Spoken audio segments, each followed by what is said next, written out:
Hello students, मैं Prince Kumar आप सभी को स्वागत करता हूं रीजनिंग ऑफ फिर से एक न्यू क्लास में। जितने भी हमारे विद्यार्थी किसी भी गवर्नमेंट जॉब की तैयारी कर रहे हो, अगर आप लोग कॉम्पिटिटिव एग्जाम की तैयारी कर रहे हो तो यह क्लास आप सभी के लिए most important and selected class होने वाला है। क्योंकि इस क्लास में जो कंटेंट लिया गया है, यानी जो कंटेंट इस क्लास में दिया जा रहा है आप सभी को, यानी वर्तमान समय में या आने वाले समय में आपका एग्जामिनर जो आपका एग्जाम के जो प्रश्न पत्र तैयार करता है वही वेश और वही आधार आप सभी को इस क्लास में देखने को मिलेगा। और जो जो लेटेस्ट टॉपिक उठा रहा है, जो जो चैप्टर से आपका प्रश्न पत्र तैयार होता है, यानी कि इस क्लास में सभी चैप्टर से एक एक प्रश्न देखने को मिलेगा। और आप सभी को सिखाया जाएगा इस क्लास के माध्यम से कि इन सभी प्रश्नों को वनली वन 7 से 8 सेकेंड में आप लोग किस प्रकार सॉल्यूशन कर पाओ। क्योंकि जो स्टूडेंट कम समय में रीजनिंग का ज़्यादा प्रश्न सॉल्यूशन करना जान जाए या उसका तरीका आ जाए, कॉन्फिडेंस आ जाए, तो वह किसी भी विभाग का एग्जाम हो उसमें फुल बाय फुल मार्क्स से प्राप्त हो जाएगा। और यह कॉन्फिडेंस आप सभी को बार बार रिपीट करने से आएगा, बार बार प्रैक्टिस करने से आएगा, समझो। और वो भी प्रैक्टिस करने से आएगा कौन सा प्रश्न, जो लेटेस्ट प्रश्न, लेटेस्ट टॉपिक वाले प्रश्न हो उनको प्रैक्टिस करने से आप सभी को आएगा, समझो। इसीलिए आप सभी को यह क्लास सुबह शाम दोनों टाइम प्रोवाइड कराया जा रहा है। तो आप लोग हमारा स्टूडेंट जितने हो ज़्यादा प्रैक्टिस करो और अपना कॉन्फिडेंस को और ज़्यादा बूस्ट करो, समझो, ताकि आपका अंदर जो कॉन्फिडेंस जगे और कोई भी विभाग हो एग्ज़ाम आप फुल बाय फुल मार्क्स प्राप्त कर पाओगे। क्योंकि अभी जो इस समय है ना, वर्तमान समय, केंद्र सरकार और राज्य सरकार का बहुत ही ज़्यादा गवर्नमेंट जॉब आने वाली है और आ रही है। कुछ फॉर्म भरा गया है, कुछ फॉर्म भराने वाली है और बहुत ही जल्द से आप सभी को एग्जाम स्टार्ट हो जाएगा। इसीलिए आप सभी को प्रैक्टिस बार कंटिन्यू करना पड़ेगा, सुबह शाम दोनों टाइम, समझ रहे हो। तो चलो शुरू करते हैं। पहला प्रश्न समझना। देखो, पहला प्रश्न है ना कि नीचे दिए गए प्रश्न में संबंधित शब्दों को चुनिए। देखो, जब भी संबंध वाले प्रश्न आ जाए रीजनिंग का, देखो समझना, कोई भी प्रश्न हो ना उसमें कुछ ना कुछ लॉजिक लगा के एग्जामिनर देता है, ताकि आप उस लॉजिक को पकड़ो और राइट आंसर का पता करो। सभी रीजनिंग का प्रश्न में कुछ ना कुछ लॉजिक होता है और वही लॉजिक आप सभी को पहचान करना है। तो देखो, इसमें आप लोग को सोचना है कि जिस प्रकार रविवार का संबंध गुरुवार से है, बुधवार का संबंध उसी प्रकार यहाँ किससे होगा, किस प्रकार से हम सोच सकते हैं। तो समझना, देखो, अगर हम बात करें रविवार से गुरुवार हो गया, यानी रविवार में 4 प्लस दिन जोड़ दिया, उसके बाद गुरुवार हो गया, यानी रविवार से 4 प्लस दिन आगे बढ़ा तो गुरुवार हुआ। तो इसी प्रकार हम बुधवार को आगे वाले हम पता करेंगे तो इसमें भी 4 दिन हम ऐड करेंगे। तो देखो, बुधवार में जब आप 4 दिन आगे जाओगे, यानी बुधवार में 4 दिन जोड़ोगे, तो आप सभी को कौन सा दिन आएगा, तो रविवार आएगा। बोले तो ऑप्शन नंबर ए आएगा। क्या आएगा, ए आएगा। यानी इसमें लॉजिक लगाया कि रविवार में 4 दिन जोड़ा, गुरुवार आ गया, और बुधवार में हम 4 दिन जोड़े तो हमें रविवार प्राप्त हो गया। आई मीन हमारा राइट आंसर होगा ऑप्शन नंबर, बोले तो ए। आपका राइट आंसर क्या होगा, ऑप्शन नंबर ए। समझ रहे हो ना। तो चलिए हम सब अगले प्रश्न पे तो देखना। अगला प्रश्न आप लोग समझने की कोशिश करना। 2 नंबर का प्रश्न देखो क्या कर रहा है इस वाले प्रश्न में, कि इस वाले प्रश्न में संबंधित संख्या चुनना है। इस बार संबंधित संख्या चुनना है, यानी यहाँ पे आप सभी को लॉजिक लगाना है, दिमाग को इस प्रकार से घुमाना है कि 23 का संबंध 22 से कैसे हो सकता है। यानी 23 में किस प्रकार कैलकुलेशन किया कि 72 है, यानी 23 में किस प्रकार कैलकुलेशन किया कि 72 ले लाया, उसी प्रकार 38 में हम किस प्रकार कैलकुलेशन करें कि यहाँ राइट आंसर का हम पता करें। तो सोचना, देखो, मैं सभी विद्यार्थी को कहता हूँ पहले कि पहले आप लोग सभी प्रश्न को खुद से सॉल्यूशन करने की कोशिश करना, समझो। और राइट आंसर आ जाए तो हमारे साथ कमेंट में करते चलना। और फिर तो मैं बता ही रहा हूँ, लेकिन पहले खुद से सॉल्यूशन करना और राइट आंसर हमारे साथ कमेंट करना। और फिर तो मैं बता ही रहा हूँ, तो समझना। देखो, यहाँ पे हम सोच सकते हैं इस तरह से। तो बोलोगे सर किस तरह से, तो देखो, 23 से 72 हम कैसे ला सकते हैं, तो समझना, इस तरह से ला सकते हैं। अगर हम 23 में +1 करेंगे तो हमें 24 आ जाएगा। कितना आएगा, 24। और फिर इस 24 में अगर हम इस 24 में फिर गुना 3 करते हैं तो देखो 72 आ रहा है। तो बोलोगे जी सर आ रहा है। 23 + 1 24 और 24 तिया 72, देखो 72 आ गया यहाँ पे, तो बोलोगे जी सर आ गया। तो इसी प्रकार हम इसमें क्या करेंगे, 38 में +1 करेंगे तो क्या आएगा 39, और 39 में फिर हम क्या करेंगे, 3 को गुना कर देंगे, तो 39 × 3 करेंगे तो क्या क्या आएगा, 9 तिया 27 के साथ बाकी 2 और 3 तिया 9 और 9 और 2 11, 117 देखो आ गया। यहाँ पे 117 होगा। यानी कि जिस प्रकार 23 का संबंध 72 से है, किस प्रकार है, तो 23 में 1 जोड़ा 24 और 24 × 3 72 आ गया। इसी प्रकार 38 में 1 जोड़ा 39 और 39 × 3 किया 117 आ गया। बोले तो ऑप्शन नंबर बी हो गया। तो यहाँ पे आपका राइट आंसर क्या हो गया, ऑप्शन नंबर बी। समझ रहे हो ना, सभी विद्यार्थी यहाँ तक समझ गए हो। तो अगले प्रश्न पे हम सब चले। तो देखो, और जो स्टूडेंट अभी क्लास को लाइक नहीं किए हो, क्लास को सभी प्रिय स्टूडेंट ईमानदारी पूर्वक लाइक कर देना, और जो न्यू हो चैनल पे पहली बार हो तो चैनल सब्सक्राइब कर लेना, बेल आइकन भी दबा लेना, क्योंकि आप सभी का पास नोटिफिकेशन सुबह शाम प्रतिदिन पहुँच सके। तो देखो अगला प्रश्न समझना 3 नंबर का क्या है।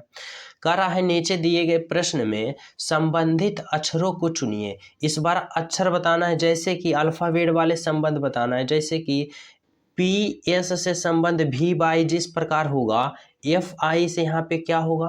तो देखो जब भी अल्फाबेट वाले आप सभी को संबंध पूछने आ जाए, यानी अल्फाबेट से, तो आप लोग किस प्रकार से सोचना, अल्फाबेट पोजीशन से पता करना कि आखिर इसमें लॉजिक क्या लगा चुका है। जैसे कि देखो P का अल्फाबेट पोजीशन कितना होता है, 16 होता है, समझना। S का कितना होता है, 19 होता है। और यहाँ पे क्या है, V है, V का अल्फाबेट पोजीशन 22 होता है, और बाई का कितना होता है, 25 होता है। अब यहाँ पे आप लोग देखो कि आखिर इसमें लॉजिक क्या लगाया है। तो देखना समझना, अगर P से V गया, यानी P का अल्फाबेट पोजीशन 16 और V का 22, यानी 16 से 22 गया तो क्या हुआ। तो बोलोगे सर जी 16 से 22 गया, यानी +6 इसमें जोड़ा। क्या जोड़ा, तो बोलोगे +6 जोड़ा। इसी प्रकार PS से बाई गया, यानी S का अल्फाबेट पोजीशन 19 होता है, और बाई का 25, यानी 19 से 25 गया, तो बोलोगे सर जी इसमें +6 जोड़ा है। यानी कि इसमें +6 जोड़ा और +6 जोड़ा, यहाँ पे ये ले लाया, तो F और I में भी हम +6 जोड़ेंगे तो राइट आंसर का पता नहीं कर लेंगे, कर लेंगे। तो देखो यहाँ देखो F में हम क्या जोड़ेंगे, +6 जोड़ेंगे, तो F का अल्फाबेट पोजीशन कितना होता है, तो बोलोगे सर जी F का अल्फाबेट पोजीशन 6 होता है, और 6 में जब आप 6 जोड़ोगे 12 आएगा, और 12 जो अल्फाबेट पोजीशन होता है वह L का होता है। बोले तो यहाँ पर L होगा, समझ रहे हो। अब इसी प्रकार I से यहाँ पे देखो समझना, आई का अल्फाबेट पोजीशन कितना होता है, तो बोलोगे सर जी आई का 9 होता है, और जब आप लोग 9 में 6 जोड़ोगे तो 9 6 15, और 15 जो अल्फाबेट पोजीशन होता है वह O का होता है। तो यानी कि यहाँ पर L और O कौन सा ऑप्शन में दिख रहा है, तो बोलोगे सर जी ऑप्शन नंबर बी में दिख रहा है LO, जो कि बिल्कुल सही है, बिल्कुल सत्य है। ऑप्शन नंबर आपका क्या होगा, B4 बाहुबली, यानी ऑप्शन नंबर बी होगा। यहाँ तक सभी विद्यार्थी समझ गए हो। तो चलिए हम सब नेक्स्ट पॉइंट पर। तो देखना नेक्स्ट प्रश्न आप लोग समझने की कोशिश करना। देखो 4 नंबर का प्रश्न समझना। कह रहा है व्यावसायिक, प्रमाणिक, सरकारी लेखाधिकारी और महिला।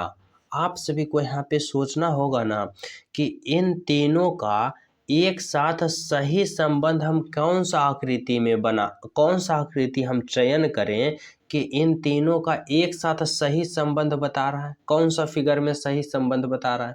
तो आप लोग किस प्रकार से सोचोगे, तो इस प्रकार से सोचना कि इन तीनों का एक साथ सही संबंध कौन सा फिगर बना रहा है। तो देखो अगर हम व्यावसायिक के लिए एक गोला बनाएं, देखना समझना, अगर हम व्यावसायिक के लिए गोला बनाएं तो समझना, प्रमाणिक सरकारी लेखाधिकारी जो होता है वह व्यावसायिक के अंदर आ जाएगा। किसके अंदर आ जाएगा, व्यवसायिक के अंदर आ जाएगा। आगे समझना, महिला की बात करें तो देखो कुछ महिला जो होती है परमाणविक सहकारी लेखाधिकारी होता है, कुछ महिला व्यवसायिक होती है, यानी कुछ ही होती है, सभी महिला थोड़े ना होगी, कुछ ही होगी।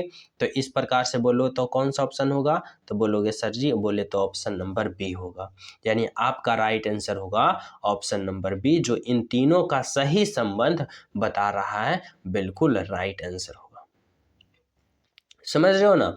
चलो अगला प्रश्न आप लोग समझना क्या कर रहा है। अगला प्रश्न 5 नंबर का देखो, 5 नंबर का प्रश्न कर रहा है ना कि नीचे दिए गए प्रश्न आकृति का कौन सा उत्तराकृति पूरा करेगा। देखो यह प्रश्न आकृति है, यह उत्तराकृति का 4 ऑप्शन है और यहाँ पे बताना है कि कौन सा उत्तराकृति यहाँ पर आएगा, जो आप सभी को राइट आंसर बताना होगा। तो समझना किस प्रकार से सोचोगे, तो इस प्रकार से सोचना कि यह जो आकृति है ना, इससे यह कैसे बनाया। तो देखो यहाँ पे समझना, इस प्रकार से एक आकृति है, फिर एक कट इधर से लगाया और एक कट इधर से लगाया, और यहाँ वाले जो है इसको इस तरह से ऐसे मोड़ दिया, समझना। और जब ये आकृति बनाया ना, समझना, ये आकृति पर आया ना, तो देखो ये वाला जो ऐसे करके इधर मोड़ा है ना, इसको जस्ट अपोजिट कर दिया, कितना डिग्री, तो 90 डिग्री घुरा दिया, यानी कि यहाँ था तो इसको यहाँ ले लाया, कहाँ था, इसको यहाँ ले लाया, समझना। देखो इसको जो था ना उसको जस्ट घुमा के, यानी कि कहाँ ले लाया, तो यहाँ पे ले लाया, और इसमें एक था तो यहाँ पे ले लाया, इसमें 2 गो ऐसे कर दिया, यानी 2, देखो 2 पहिया लगा दिया। अब समझना इस आकृति में, इस आकृति में देखो क्या है, इस आकृति में ऐसे है, ऐसे है, ऐसे है, और देखो यहाँ पर 1 2 3 गो लगा चुका है, समझना, यहाँ पे 3 देखो लगा चुका है, 3 गो। अब जब हम इसको घुराएंगे 90 डिग्री, इसको घुराएंगे तो कहाँ आ जाएगा, तो ये यहाँ आ जाएगा, और इसमें कितना हो जाएगा, तो 4 हो जाएगा। देखो ऐसा आकृति कौन सा दिख रहा है, तो बोलोगे ऑप्शन ए नहीं, ऑप्शन बी नहीं और ऑप्शन डी नहीं, ओनली वन ऑप्शन कौन दिख रहा है, तो बोलोगे ऑप्शन सी दिख रहा है। यानी कि इसमें समझना, सिंपल सा तरीका से समझना कि इसमें देखो 1 है तो इसमें 2 यहाँ पे आ गया, और इस आकृति में यहाँ पे 3 है, तो जब इसको घुमाएगा, यानी यहाँ से देखो 1 छोड़ के 1 चला, तो इसमें भी ये छोड़ देगा तो यहाँ पे आ जाएगा, और यहाँ पे आएगा तो इसमें 3 था तो इसमें 4 हो जाएगा। देखो ओनली वन ऑप्शन सी में दिख रहा है। तो इस प्रकार से आप लोग समझने की कोशिश करना कि आपका राइट आंसर जो होगा ना, ऑप्शन नंबर सी होगा, यानी सी वाला आकृति यहाँ पे भराएगा। समझ रहे हो सभी विद्यार्थी। तो चले हम सब नेक्स्ट प्रश्न पे। तो देखना अगला प्रश्न आप लोग समझने की कोशिश करना, 6 नंबर का प्रश्न देखो क्या कर रहा है। देखो 6 नंबर का प्रश्न समझना कर रहा है, नीचे दिए गए प्रश्न में विषम शब्द को चुनिए। विषम शब्द जब भी आप सभी को पहचान करने आ जाए तो समझना कि यहाँ पे 4 ऑप्शन है ना, इन 4 ऑप्शन में 3 ऑप्शन एक समान होगा, और एक ऑप्शन जो आप सभी को है वह सबसे अलग है, सबसे हट गया, और वही अलग ऑप्शन को आप सभी को पहचान करना होगा।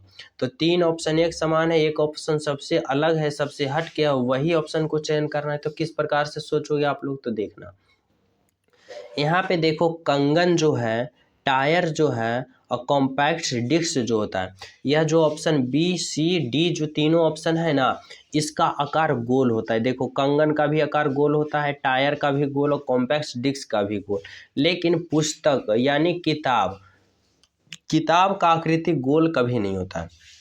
यानी कि सबसे अलग बोले तो कौन सा ऑप्शन दिख रहा है, तो ऑप्शन नंबर ए दिख रहा है, जो कि यही विषम शब्द है और यही सबसे अलग है, और यही हमारा राइट आंसर है। बोले तो ऑप्शन नंबर ए पुस्तक। समझ रहे हो।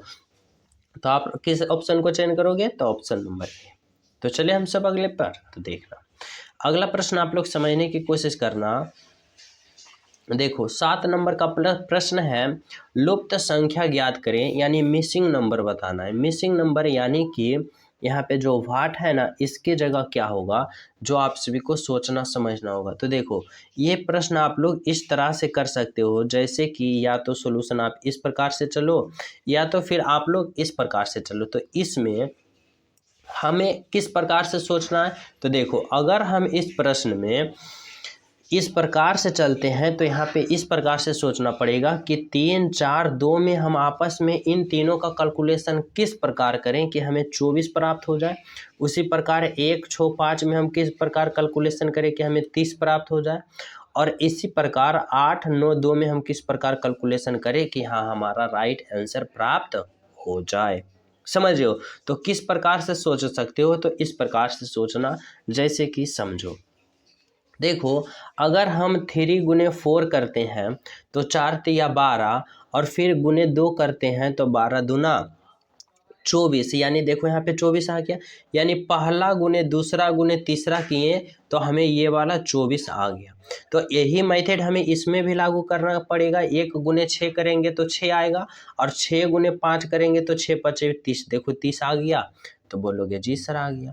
तो यही मेथड अब हम इसमें अप्लाई करके राइट आंसर पता नहीं कर लेंगे? कर लेंगे। तो देखना क्या है, 8 गुने 9, 8 नमा 72, और 72 गुने 2 कितना होगा, तो 72 गुने 2 144। 144 बोले तो ऑप्शन नंबर सी में दिख रहा है। यानी यहाँ पे जो भराएगा ना, ऑप्शन नंबर सी भराएगा 144, जो कि बिल्कुल राइट आंसर है, बिल्कुल सत्य है, ऑप्शन नंबर सी। यहाँ तक सभी विद्यार्थी समझ गए हो? तो चलिए हम सब अगले प्रश्न पे। तो देखना अगला प्रश्न आप लोग समझने की कोशिश करना, क्या प्रश्न कर रहा है 8 नंबर का। देखो 8 नंबर का प्रश्न में है ना कि नीचे दिए गए प्रश्न श्रृंखला को पूरा करें। यहाँ जो व्हाट है ना, इसके जगह क्या होगा जो आप सभी को बताना होगा और सोचना समझना होगा। तो देखो इसमें हम किस प्रकार कर सकते हैं, जब भी आप सभी को नंबर सीरीज आ जाए, यानी नंबर श्रृंखला वाले प्रश्न आ जाए, तो यहाँ पे व्हाट के जगह चयन करना पड़े तो किस प्रकार से सोचना समझना। सबसे पहले आप लोग देखना कि यह जो श्रृंखला है ना, सीरीज है ना, किस प्रकार का है। यह जो श्रृंखला है धीरे धीरे बढ़ रहा है। क्या हो रहा है? धीरे धीरे इंक्रीज हो रहा है। और जब धीरे धीरे इंक्रीज होगा तो हम इसमें किस प्रकार से सोच सकते हैं, तो इस प्रकार से आप लोग सोचना, जैसे कि समझो यहाँ पे 152 है, 164 है। अब आप लोग जानो कि 152 से 164 गया तो इसमें क्या किया, तो बोलोगे सर इसमें तो 12 ऐड कर दिया। 152 में 12 ऐड किया, 164 आ गया। अब इसी प्रकार बोलोगे कि 164 से 176 हो गया, तो इसमें क्या जोड़ा, तो इसमें भी देखो 12 प्लस जोड़ दिया। समझना। अब देखो 176 से 188 हुआ, इसमें भी कितना जोड़ा, तो इसमें भी प्लस 12 जोड़ दिया। तो इसी प्रकार हम यहाँ राइट आंसर का पता करेंगे, तो इसमें भी हम कितना जोड़ेंगे, 12 जोड़ेंगे। तो 188 में जब आप 12 जोड़ोगे तो कितना आएगा, तो 8 और 2 10 के 0 बाकी 1, और 8 1 9 1 10 के 0 बाकी 1, और 1 1 2, 200। देखो 200 कहीं ऑप्शन में दिख रहा है, तो बोलोगे जी सर ऑप्शन नंबर सी में दिख रहा है। यानी यहाँ पे जो आपका राइट आंसर होगा ना, ऑप्शन नंबर सी होगा। बिल्कुल सही है, बिल्कुल सत्य है, ऑप्शन नंबर सी है जो बिल्कुल राइट आंसर है। तो आपका राइट आंसर यहाँ पे क्या निकल के आया, तो ऑप्शन नंबर सी आया, जो कि बिल्कुल सही है और बिल्कुल राइट है, ऑप्शन नंबर सी। यहाँ तक सभी विद्यार्थी समझ रहे हो? तो चलिए हम सब अगले प्रश्न पे। तो देखना अगला प्रश्न आप लोग समझने की कोशिश करना, क्या है देखो। देखो 9 नंबर का प्रश्न आप लोग समझना क्या है। कह रहा है ना कि नीचे दिए गए प्रश्न में निम्नलिखित शब्दों का सही क्रम बताएं। देखो जब भी आप सभी को सही क्रम वाले प्रश्न आ जाए ना, तो आप लोग इस प्रकार से सोचना, जैसे कि सबसे पहले कौन होगा, उसके बाद कौन होगा, उसके बाद कौन होगा, उसके बाद और फाइनली अंत में कौन होगा, जो आप सभी को बताना होगा। समझ रहे हो ना? तो देखो आप लोग सोचना कि यहाँ पे तितली है, सुंडी है जिसे हम इल्ली कहते हैं, कोया है जिसे हम कोकुन कहते हैं, और अंडा कहते हैं। तो यहाँ पे देखो हमें पता चल रहा है ना कि यहाँ पे जो तितली है ना, तितली का जो किस प्रकार बनती है उसका प्रोसेस है। जैसे कि माँ के पेट में बच्चा किस प्रकार से पलता है, फिर क्या पैदा कैसे होता है, उसी प्रकार से तितली का उत्पत्ति यानी तितली का पैदावार किस प्रकार से होता है उसका प्रोसेस बता रहा है। तो उसी में आप सभी को बताना होगा कि सबसे पहले क्या होता है। तो समझना तितली जो होती है वह अंडा से निकलती है, यानी अंडे से बाहर आती है। तो सबसे पहले क्या होगा, अंडा होगा, समझना। अंडा के बाद क्या होगा, तो अंडा के बाद होगा सुंडी, जिसे हम इल्ली कहते हैं। तो क्या होगा, 2 नंबर। जब इल्ली हो जाएगा, इसे सुंडी हो जाएगा, उसके बाद फिर क्या होता है, कोकुन, जिसे हम कोया कहते हैं, कोकुन। तो क्या हो जाएगा, 4 नंबर। कोकुन जब हो जाएगा तो कोकुन के बाद क्या निकलती है, तो कोकुन के बाद पूर्ण रूप से तितली तैयार हो जाती है, यानी तितली निकलती है। तो किस प्रकार से यहाँ पे होगा, सबसे पहले अंडा होगा, फिर झिल्ली इल्ली होगा, फिर कोकुन होगा, फिर तितली होगा। बोले तो ऑप्शन नंबर किस में है, 3 2 4 1। तो बोलोगे सर जी ऑप्शन सी में, यानी 3 4, सॉरी ऑप्शन बी में है 3 2 4 1, जो कि बिल्कुल राइट आंसर है और बिल्कुल सत्य है, ऑप्शन नंबर बी। समझ रहे हो ना। तो चले हम सब अगले पर तो देखना। अगले प्रश्न आप लोग समझने की कोशिश करना। 10 नंबर का प्रश्न देखो। 10 नंबर का प्रश्न कर रहा है ना, दी गई आकृति में त्रिभुज कितने हैं। त्रिभुज काउंट करने के लिए कह रहा है। तो यहाँ पे समझना, बहुत ही सिंपल तरीका से बताऊंगा, बहुत ही आसान तरीका से आप सभी को त्रिभुज काउंट यानी फिगर काउंट करने के लिए समझाऊंगा। समझना, थोड़ा सा दिमाग को फोकस रखना। देखो यहाँ पे जब भी ये पहले आप लोग समझना। देखो यह जो है ना, यह वर्ग है, या फिर हम चतुर्भुज भी बोल सकते हैं, या वर्ग बोल सकते हैं, या चतुर्भुज।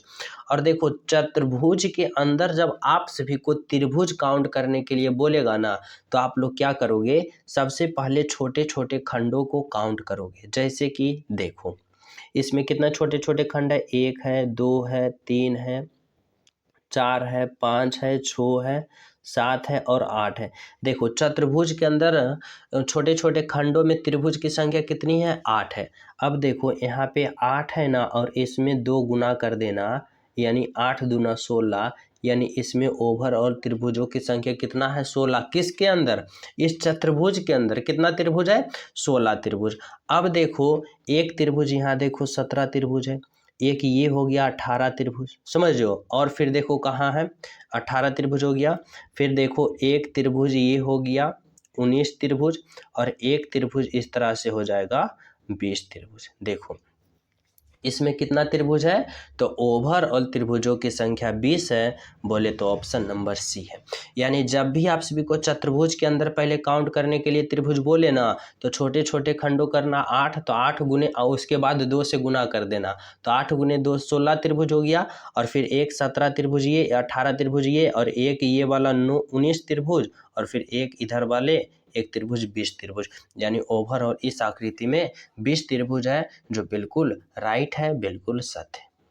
समझ रहे हो ना। तो चलिए हम सब अगले प्रश्न पे तो देखना, समझना अगला प्रश्न आप लोग के लिए क्या है। देखो यहाँ पे आप सभी से पूछ रहा है ना 11 नंबर का प्रश्न में, कि नीचे दिए गए प्रश्न में विषम संख्या बताना इस बार। यानी इन 4 ऑप्शन में 3 ऑप्शन को इस प्रकार से सोचना होगा कि 3 ऑप्शन कैसे एक समान है और एक सबसे अलग है। तो देखो इसमें कौन सा लॉजिक लगा सकते हो और किस प्रकार से अपना माइंड को घुमा सकते हो। तो समझना, इस प्रकार से आप लोग सोचना। जैसे कि देखो यह 8 है ना, जो 8 क्या है, तो बोलोगे सर जी 8 तो है 2 का क्यूब, समझना। 27 जो है ना, यह बोलोगे 3 का क्यूब है। और 125 है ना, जो बोलोगे सर जी यह 5 का क्यूब है। लेकिन जो 100 है यानी 100 है, या 10 का स्क्वायर है, यह किसी का क्यूब नहीं है।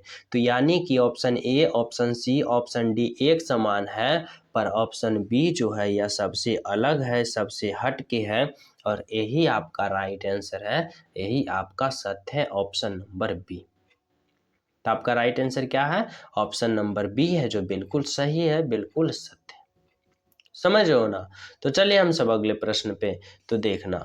अगला प्रश्न आप लोग समझने की कोशिश करना, क्या आप सभी का एग्जामिनर आप सभी से पूछना चाह रहा है। देखो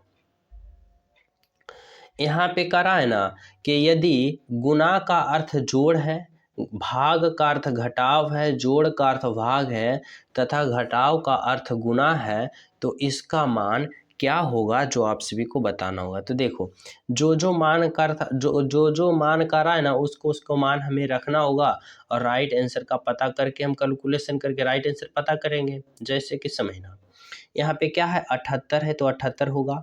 फिर देखो घटाव का अर्थ क्या करा है यहाँ, देखो घटाव का अर्थ गुना है तो तुम गुना दो 13। फिर देखो जोड़ है तो जोड़ का अर्थ क्या है, जोड़ का अर्थ भाग है तो यहाँ पे भाग दो 6। फिर देखो गुना है तो गुना का अर्थ जोड़ है तो यहाँ पे जोड़ दो 7। और फिर यहाँ देखो भाग है तो भाग का अर्थ घटाव होता है तो तुम घटाव दो 23। अब आप लोग इसका कैलकुलेशन कर डालो तो समझना। सबसे पहले क्या होता है, तो सबसे पहले भाग, फिर गुना, फिर जोड़ और अंत में घटाव, यानी पहले बोडमास का हम प्रयोग करते हैं। जैसे कि देखो यहाँ पे 78 है तो 78 होगा गुने 13 और भागा 6 है तो बटा नीचे में आ जाएगा 6 प्लस 7 माइनस 23। अब देखो यहाँ से आप लोग काटा पीटी करो तो इस प्रकार से काटना। जैसे कि देखो 6 से काटोगे 78 कितने बार में कटेगा, तो 6 पचे 30, 6 छक 36, 6 42, 6 48। यहाँ से कितना बार में कटेगा, तो 6 एकम 6 और 6 ती 18, 13 से कटेगा, समझना। 13 छका 78, 13 से कट गया। अब 13 गुने 13 करोगे तो कितना प्राप्त होगा आप सभी को, तो 13 गुने 13 पता होगा आप सभी को 169, 169 होता है। कितना होता है 169 और फिर प्लस 7 हो जाएगा और माइनस 23 यानी 23 हो जाएगा। अब देखो 169 प्लस 7 करोगे तो आप सभी को कितना प्राप्त होगा, तो 169 प्लस 7 करोगे यहाँ पे तो आपको यहाँ पे देखने को मिलेगा 176। देखो 7 और 9 जोड़ो 6 होगा और 6 और 1 7 और 1 176 हो गया। और 176 में फिर इस 23 को घटाओगे, यानी 176 में जब 23 को माइनस करोगे तो यह 3 होगा, यह 5 होगा, यह 5 होगा और 1 होगा 153। कौन सा ऑप्शन में दिख रहा है, तब बोलोगे सर जी ऑप्शन बी में दिख रहा है। यानी जब हम इसका मान रख के कैलकुलेशन किए ना तो हमारा राइट आंसर प्राप्त क्या हुआ, तो राइट आंसर प्राप्त हुआ 153, जो कि बिल्कुल सही है, बिल्कुल सत्य है, ऑप्शन नंबर बी। समझ गए यहाँ तक सभी विद्यार्थी। तो चलिए हम सब अगले प्रश्न पे तो देखना। अगला प्रश्न आप लोग समझने की कोशिश करना। 13 नंबर का प्रश्न क्या कह रहा है, देखो यहाँ पे समझना कह रहा है नीचे दिए गए अक्षर श्रृंखला को पूरा करें। अक्षर श्रृंखला यानी यहाँ पे जो है ना गैप, इसके जगह कौन सा लेटर भराएगा, प्रकार से सोचोगे। जैसे कि आप लोग इस प्रश्न को या ऐसे प्रश्न आ जाए आप सभी के एग्जाम में तो छोटे छोटे खंडों में विभाजित करके राइट आंसर का पता करना। तो बोलोगे कैसे करेंगे सर, तो देखो इस प्रकार से आप लोग करना। जैसे कि यहाँ पे देखो, यहाँ पे अगर आप लोग ए भरते हो समझना, तो यहाँ पे देखो अगर इस प्रकार से छोटे छोटे खंडों में विभाजित करोगे, जैसे BA इतना का एक खंड मान लेना, इतना को क्या मान लोगे आप लोग, एक खंड। उसके बाद देखो क्या होगा, यहाँ पे BA है तो उसके बाद यहाँ पे B भरना और फिर यहाँ पे A हो जाएगा। फिर देखो BA हो गया। फिर यहाँ पे क्या भरोगे, तो यहाँ पे भरोगे B भरोगे और फिर यहाँ पे क्या भरोगे, A भरोगे। अब देखो छोटे छोटे खंडों में विभाजित कर दिया तो कितना आसान से भर गया, BA देख रहे हो ना। इसी तरह से आप लोग राइट आंसर का पता कर पाओगे। जैसे यहाँ पे क्या भराया, शुरू में A भराया, फिर B भराया, फिर A भराया, फिर B भराया, फिर A भराया। और कौन सा ऑप्शन में आप सभी को दिख रहा है ऐसा, तो A। देखो यहाँ पे ऑप्शन नंबर डी में दिख रहा है। यानी इस प्रश्न का जो राइट आंसर होगा ना ऑप्शन नंबर डी होगा। यानी छोटे छोटे खंडों में विभाजित कर लेना और फिर फिलअप कर देना, समझ रहे हो ना। तो चलिए हम सब अगले प्रश्न पे तो देखना। चलो अगला प्रश्न आप लोग समझने की कोशिश करना। अगला प्रश्न क्या है, 14 नंबर का प्रश्न। देखो यहाँ पे 14 नंबर का प्रश्न है ना, कह रहा है कि नीचे दिए गए विकल्पों में से विषम अक्षर को पहचान करें। निम्नलिखित प्रश्न जो नीचे दिया गया है ना, ये 4 ऑप्शन, इन 4 ऑप्शन में आप सभी को विषम अक्षर पहचान करना। यानी कौन सा ऑप्शन है जो सबसे अलग है, सबसे हट के है, वही विषम है। यानी 3 एक प्रकार और एक जो अलग है वही है। जब भी अल्फाबेट वाले ऐसा प्रश्न आ जाए तो आप लोग किस प्रकार से सोचोगे, तो आप लोग इस प्रकार से सोचना। ऐसे में आप लोग अल्फाबेट पोजीशन का प्रयोग करना। जैसे कि देखो बी का अल्फाबेट पोजीशन कितना होता है 2 और बाई का कितना होता है 25। अगर 2 और 25 को जब हम जोड़ते हैं तो हमें 27 प्राप्त होता है। आगे देखो डी का अल्फ़ाबेट पोजीशन 4 होता है और डब्लू का 23 होता है। 4 + 23 करोगे 27। आगे देखो एफ का 6 होता है प्लस टी का कितना होता है 20 होता है, तो 6 + 20 करोगे तो कितना आएगा 26 आएगा। आगे देखो के का 11 होता है प्लस पी का 16 होता है और 11 + 16 करोगे तो 27 होगा। अब यहाँ पे आप लोग देखना कि कौन सा ऑप्शन सबसे अलग है, तो बोलोगे सर जी ऑप्शन ए, ऑप्शन बी और ऑप्शन डी को देखें तो सभी का अल्फ़ाबेट पोजीशन का जब जोड़ें तो हमें 27 27 27 प्राप्त हुआ, लेकिन जब ऑप्शन नंबर हम सी को देखें तो यहाँ पे हमें 26 प्राप्त हुआ। समझ रहे हो ना। तो इसका मतलब यहाँ पे जो राइट आंसर आपका होगा ना ऑप्शन नंबर सी होगा। यही सबसे अलग है, यही सबसे विषम है और इसी को आप सभी को चयन करना है। तो चलिए हम सब अगले प्रश्न पे तो देखना। अगला प्रश्न आप लोग समझने की कोशिश करना क्या है। 15 नंबर का प्रश्न देखो, इसमें क्या है ना समझना। देखो इसमें है ना कह रहा है कि नीचे दिए गए विषम आकृति को पहचान करें। 4 ऑप्शन में एक जो है सबसे अलग कौन सा आकृति है, वही विषम है ना, उसी को देखना है ना। तो हाँ किस प्रकार से सोचना है तो समझना। देखो अगर हम आकृति ए को देखते हैं तो एक तीर दूसरे तीर का क्या है, एक दूसरे तीर का आमने सामने है। इसका मुंह यहाँ पे देखो, इसका मुंह एक दूसरे को आमने सामने है। ऑप्शन बी को देखते हैं तो इसमें एक तीर दूसरे तीर का विपरीत दिशा जा रहा है, यहाँ भी विपरीत और यहाँ भी विपरीत जा रहा है। ऑप्शन सी में देखो तो ऑप्शन सी में ये दोनों तीर एक तरफ जा रहा है, यहाँ भी दोनों एक तरफ जा रहा है, यहाँ भी दोनों एक तरफ जा रहा है। लेकिन जब हम ऑप्शन डी को देखते हैं तो इसमें इस घर वाले में देखो तो इसमें एक दूसरे के विपरीत जा रहा है, एक दूसरे के सामने जा रहा है। और इसमें देखोगे तो एक दूसरे के विपरीत जा रहा है और इसमें देखोगे तो एक दूसरे के साथ जा रहा है। यानी कि आप सभी को कुछ समझ में आया।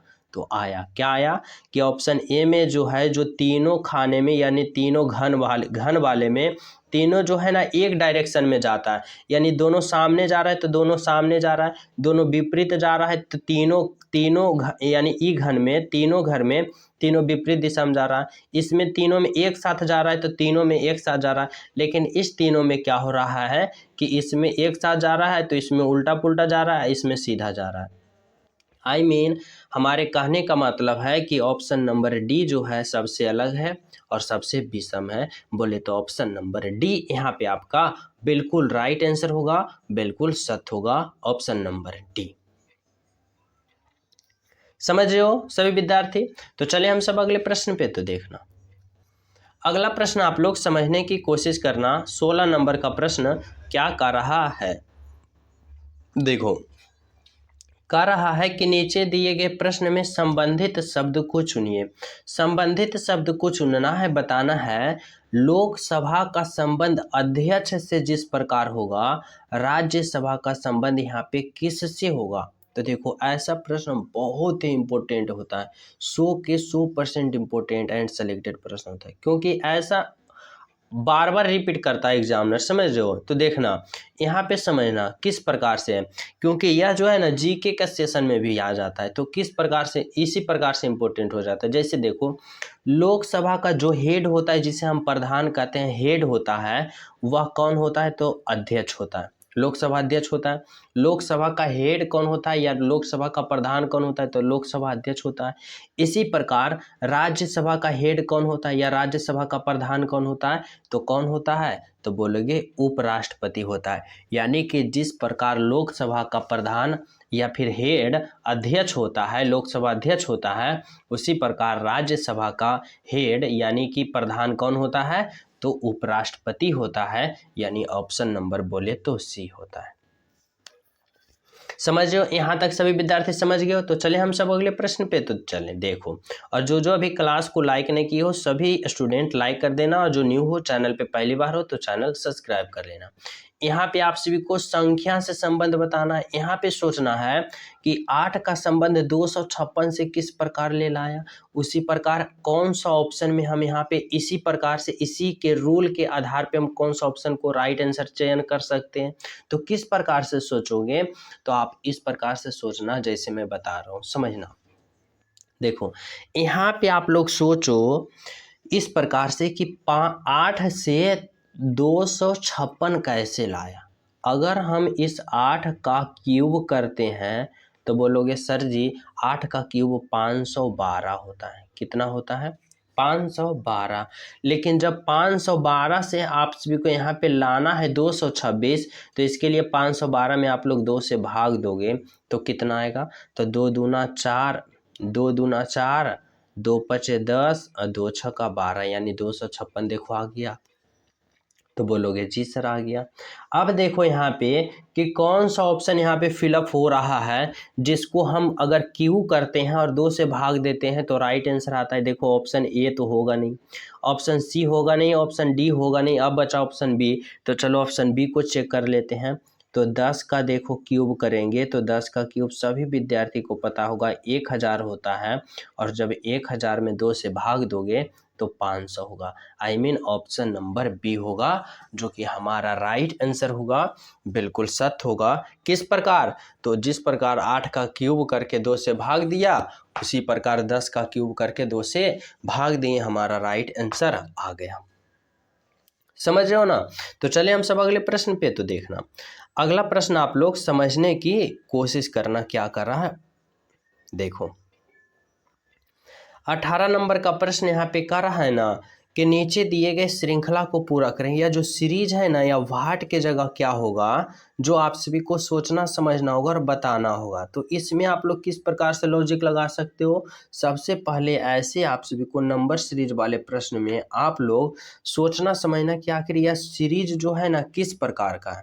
तो देखो यह सीरीज जो है ना धीरे धीरे बढ़ रहा है, धीरे धीरे बढ़ रहा है और बहुत ज़्यादा बड़ा बड़ा अंक बढ़ रहा है। और जब ऐसा आप सभी को देखने को सीरीज में मिले तो आप लोग समझना या तो कहीं गुना किया है या तो कहीं वर्ग किया है। तभी तो आप लोग देख सकते हो 112 से 565 आ गया, यानी इतना बड़ा बड़ा अंक आ रहा है। तो जब भी इतना बड़ा बड़ा अंक आ जाए तो आप लोग डायरेक्ट या तो गुना पे सोचना या तो स्क्वायर पे सोचना। तो देखो यहाँ पे आप लोग किस प्रकार से सोचोगे, तो इस प्रकार से सोचना जैसे कि मैं बता रहा हूँ, समझना। यहाँ पे देखो 2 से 3 लाने के लिए आप लोग क्या दिमाग में लगा सकते हो? तो बोलोगे सर 2 से 3 लाने के लिए हम यही दिमाग लगा सकते हैं कि इस 2 में 1 से गुना कर देते हैं और फिर 1 जोड़ देते हैं। तो देखो 2 में 1 गुना करोगे 2 आएगा, और 2 प्लस 1 करोगे देखो 3 आ गया। तो बोलोगे जी सर आ गया। अब देखो 3 से आप सभी को 8 लाना है, या 8 तो क्या करोगे 3 में? तो 3 में अगर हम 2 गुना किए तो 3 दूना 6, और प्लस 2 जोड़ दिए तो 6 और 2 8, देखो 8 आ गया। तो बोलो जी सर आ गया। तो देखो इसमें अब थोड़ा सा आप लोग दिमाग लगाना कि 2 से 3 लाने के लिए 1 गुना किया, पहले में 1 गुना किया 1 जोड़ा, दूसरे में 2 गुना किया 2 जोड़ा, तो इसमें हम कितना गुना करेंगे? तो 3 गुना करेंगे, और कितना जोड़ेंगे? तो 3 जोड़ेंगे। तो देखो 8 गुने 3 करेंगे तो 8 तिया 24, और 24 प्लस 3 करेंगे तो 24 प्लस 3 कितना होता है? 27, यानी यहाँ पर 27 होगा, यहाँ पे 27 होगा। समझो इसी प्रकार इस अगले बार क्या करेंगे, तो इसमें 4 गुना करेंगे और 4 जोड़ेंगे, तो 27 गुने 4 करोगे तो 27 गुने 4 कितना आएगा? तो 7 छक्का 28, बाकी 2, 4 दूना 8 और 2 10, 108। और जब 108 में आप लोग 4 जोड़ोगे तो 112 देखो आ गया। तो बोलोगे जी सर आ गया। और इसमें फिर क्या करोगे, तो इसमें 5 गुना करोगे और 5 जोड़ोगे, तो 112 गुने 5 करोगे तो 560 होगा, और जब 560 में 5 जोड़ोगे तो 565 होगा। यानी क्या हमें पता चला ना इस सीरीज में कि 1 गुना 1 जोड़े, फिर 2 गुना 2 जोड़े, 3 गुना 3 जोड़े, इसी प्रकार से कंटिन्यू सीरीज करते गए। हमारा राइट आंसर पता हो गया जो कि ऑप्शन नंबर बी में है 27। यही बिल्कुल सही है, यही बिल्कुल सत्य है, ऑप्शन नंबर बी। तो आपका राइट आंसर क्या होगा? Option number B. समझ रहे हो ना? चलो अगला प्रश्न आप लोग समझने की कोशिश करना क्या है। देखो 20 नंबर का प्रश्न समझना कह रहा है चीन, भारत और एशिया, इन तीनों को एक साथ संबंध कौन सा फिगर बना रहा है जो आप सभी को बताना होगा। तो देखो किस प्रकार से करोगे, तो इस प्रकार से करना। देखो एशिया जो है ना एक महाद्वीप है, तो एशिया के लिए एक गोला हम बना दिए, समझना। एशिया जो है एक महाद्वीप है और भारत और चीन जो है एक एक देश है। तो देखो और यह जो देश है ना एशिया महाद्वीप के अंदर आता है, यानी भारत जो है वह भी एशिया महाद्वीप के अंदर आएगा और चीन भी एक देश है जो एशिया महाद्वीप के अंदर आ जाएगा। लेकिन भारत अलग देश है और चीन अलग देश है, यानी ऑप्शन नंबर ए है। यानी कौन सा फिगर इन तीनों का एक साथ सही संबंध बता रहा है, तो बोलोगे सर जी ऑप्शन नंबर ए जो है इन तीनों का सही संबंध एक साथ बता रहा है। ऑप्शन नंबर ए बिल्कुल राइट आंसर, बिल्कुल सत्य आंसर। समझ रहे हो ना। चलो अगला प्रश्न आप लोग समझने की कोशिश करना क्या कर रहा है। देखो 20 नंबर का प्रश्न आप सभी को मिसिंग नंबर है यानी लुप्त संख्या कर रहा है।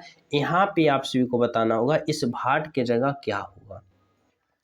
तो इस प्रश्न में आप लोग किस प्रकार से सोच सकते हो ना, इस प्रकार से सोचना कि जिस प्रकार से यहाँ पे अगर आप लोग इस प्रकार से चलते हो तो इस प्रकार से सोचना कि 6 और 5 में किस प्रकार कैलकुलेशन करके 26 लाया है, या तो फिर आप लोग इस प्रकार से चलोगे तो 26 और 32 में किस प्रकार करके कैलकुलेशन 44 लाया है, इस प्रकार से सोचना। तो देखो अगर आप लोग इस प्रकार से चलते हो यानी 6 और 5 को सोच कर चलते हो कि क्या कैलकुलेशन करें कि हमें 26 आ जाए, तो देखो इसमें थोड़ा सा दिमाग लगाना कि अगर 6 और 5 में हम क्या करें कि 26 आ जाए।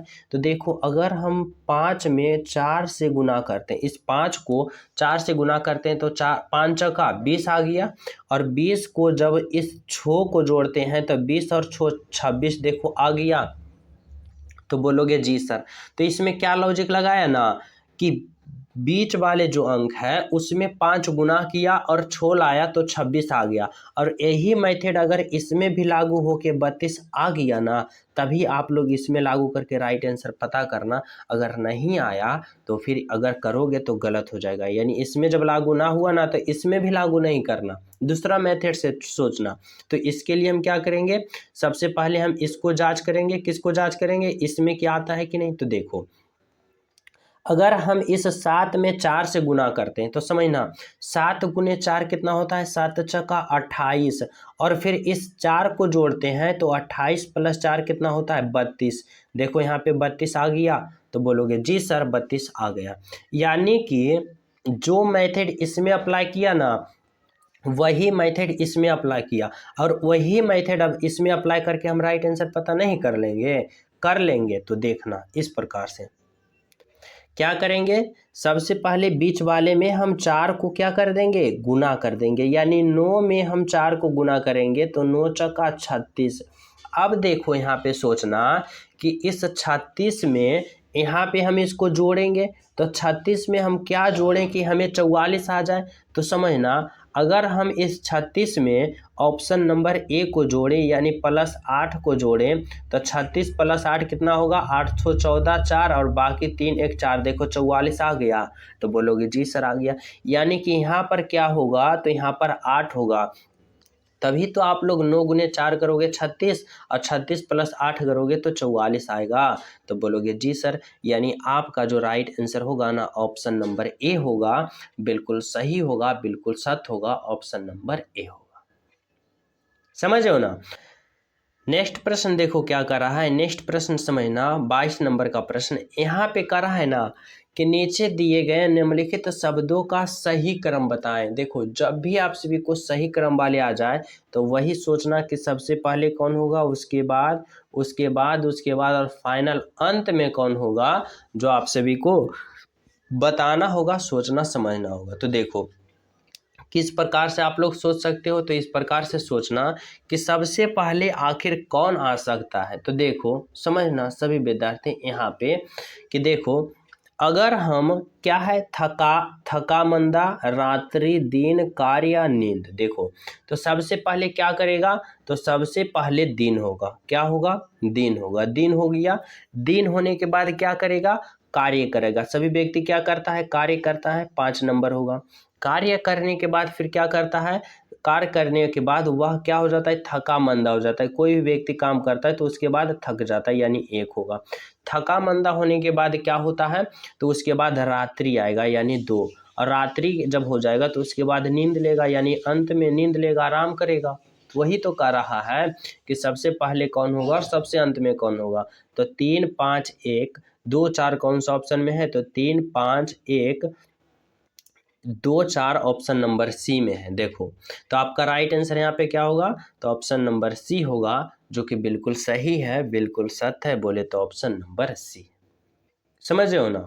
तो चले हम सब अगले प्रश्न पे। तो देखना अगला प्रश्न आप लोग समझने की कोशिश करना, कोडिंग डिकोडिंग वाले प्रश्न है। और इस प्रश्न में आप लोग इस प्रकार से सोचना, करा किसी कोड व्यवस्था में MOUSE को इतना लिखा जाता है, तो इसी कोड में शिफ्ट को कैसे लिखा जाएगा। तो समझना यहाँ पे क्या है, यहाँ पे समझना M है, O है, U है, S है, E है। इसको क्या लिखा है, तो इसको लिखा PRUQC, इसको इतना लिखता है। अब यहाँ पे सोचो कि इसको कोड में इतना लिखा तो लिखा कैसे, अगर इसका लॉजिक जान जाओगे तभी तो इसमें पता कर पाओगे। तो इसके लिए आप लोग क्या करोगे, अल्फ़ाबेट पोजीशन का पता करोगे। जैसे कि देखना यहाँ पे देखो M का अल्फ़ाबेट पोजीशन 13 होता है, P का 16 होता है। जब आप लोग 13 से 16 जाओगे तो क्या किया, +3 किया। समझना, +3 किया। आगे देखो M से R गया, यानी M का अल्फ़ाबेट पोजीशन O से कितना गया, R गया। O का अल्फ़ाबेट पोजीशन कितना होता है, तो बोलोगे सर O का 15 होता है, R का 18 होता है। अब आप लोग देखना कि 15 से 18 गया, यानी क्या हुआ, तो 15 + 3 18। बोलोगे सर यहाँ +3 किया। अब देखो यहाँ U का 22 होता है और U का 22 होता है, यानी U जो है सेम टू सेम दे दिया, यानी बराबर रखा। यहाँ पे क्या मान रखा, बराबर, यानी जो U है बस U लिख दिया। आगे देखो S का अल्फ़ाबेट पोजीशन कितना होता है, तो बोलोगे सर S का 19 होता है और Q का 17 होता है। अब देखो 19 से 17 गया तो यानी कितना हुआ, तो माइनस बोलोगे 2 किया। आगे देखो E का 5 होता है और C का कितना होता है, 3 होता है। तो 5 से 3 गया, यानी -2 किया।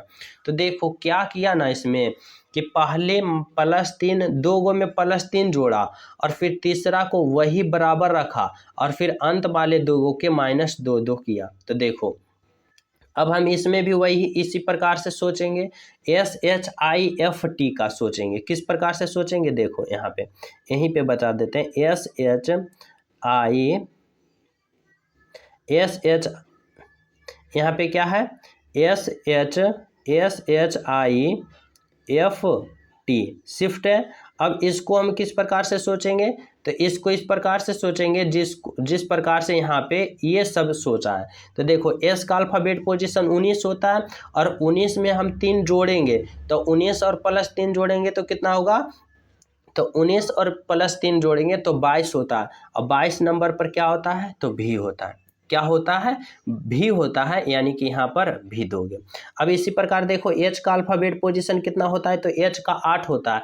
8 में फिर 3 जोड़ोगे तो 8 और 3 कितना होता है, तो 8 और 3 11 होता है। और 11 नंबर पर कौन आता है, तो K आता है, यानी यहाँ पर K दोगे।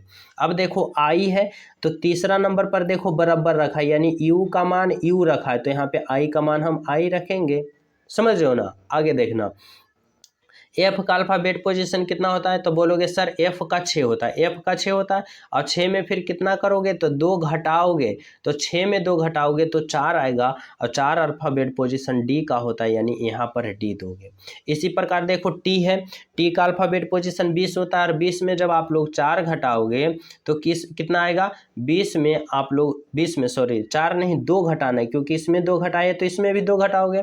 तो देखो 20 में आप लोग 2 घटाओगे तो कितना आप सभी को प्राप्त होगा, तो 18। और 18 नंबर पर कौन आता है, तो R आता है, यानी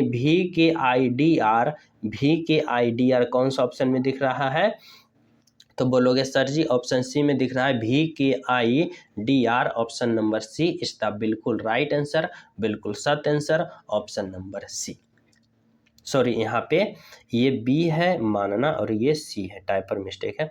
तो राइट आंसर क्या होगा, ऑप्शन नंबर B होगा, बिल्कुल सही होगा, बिल्कुल सत्य होगा। समझ रहे हो ना। तो इसमें क्या लॉजिक लगाया, सिंपल लगाया कि पहले शुरू वाले दो गो के 3-3 जोड़ा और फिर बीच वाले को बराबर रखा और अंतिम वाले दो को 2-2 घटा दिया और वही हम किए राइट आंसर का पता कर लिए।